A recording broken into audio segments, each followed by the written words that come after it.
ya ga Allah.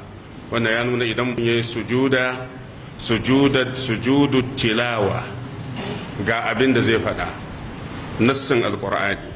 Idan kana karanta alqur'ani sai ka izo wajen sujuda kamar wannan aya, idan ka karanta ta ya kamata ka yi sujuda, amma ba dole bane.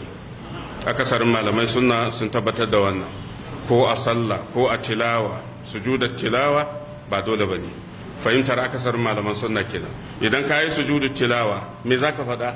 Ga abin da Allah ya karantar da mu, kharru sujadan, sai me sabbahu bihamdi rabbihim.